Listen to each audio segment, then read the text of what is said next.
akamwanya buli wanakigala bamugambe obulinde bwonna kulya tabasakirye kamwanyi awatugadde esahama n'essolo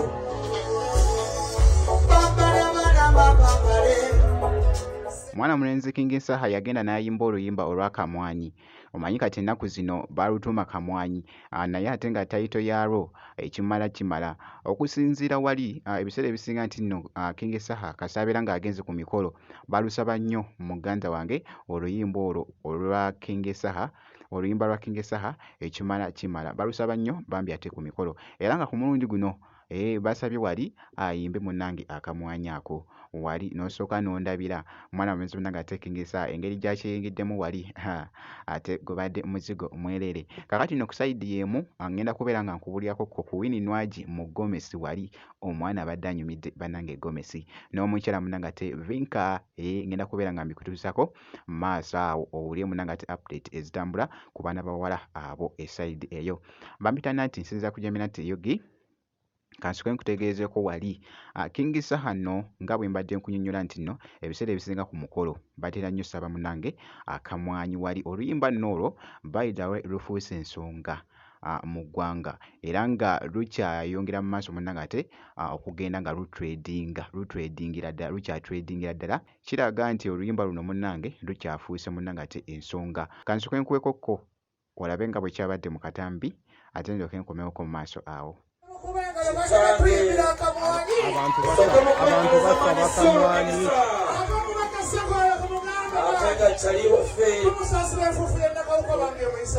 naye yebali ku pulani ng'ali ku eka nennakawuka akamwanya buli wanakigala bamugambe obulinde bwonna kulya tabasakirye kamwanyi awatugadde esahama n'essolo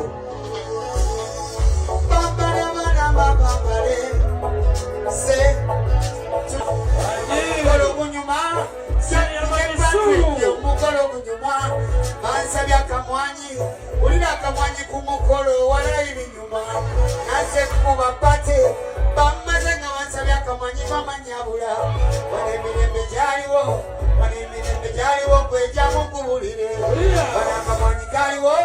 wana akamwanyi kaliwo nga mumanya okukanoga nekamulinga kaliwo nekavalira kaliwo nekapamba kinoga bana abasajja bajjawo era byonnakubi naye olubagambako nti obwo buyaye bwakuwa buli kimu bakimanyi ebitunyiga babimanyi basalawo okusirika olubagambako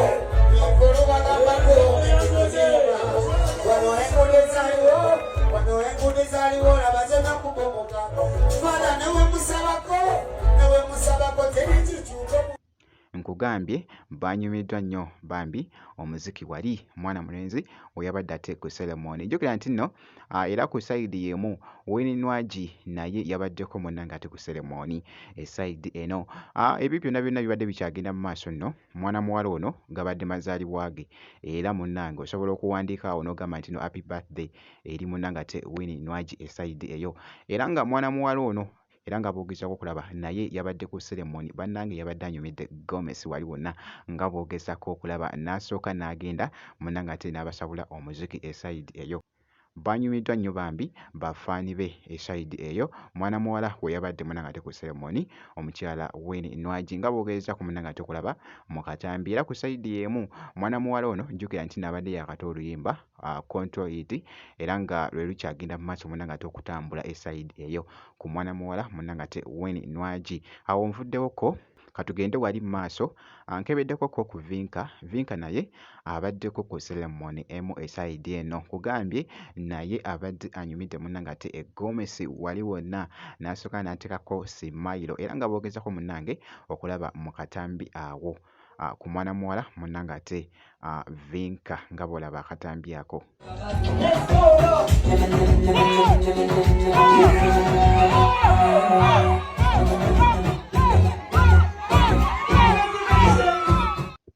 Yoyo nno munnange munnanga ate mwana muwala omuyimbi Vinka eside eyo. Leero bwe nti bwe mukyekinzeeko avuddeyo ko wali n'ateeka ebifaananyi ku mukutu ogwa Instagram n'agamba nti nno tune empya eri mu kujja, ali mu kusetinga munnange luyimba olupya mwana muwala Vinka eside eyo. So tosaanidde kubeera ng'osubwa munnanga ate ekipya ekigenda okuva mu mwana muwala munnanga ate omuyimbi Vinka ku project eyo empya gy'ali mu kukola eside eyo. Nja kubanga nkuwa update yonna enaafaayo ku muyimbi wo munnanga ate Vinka eside eyo. Kakati nno wano wekugambya nti nno kasobeera ng'osubscribinze obeera oli ku muzigo mwerere muganda wange gwe alaba Jaminat Yugi.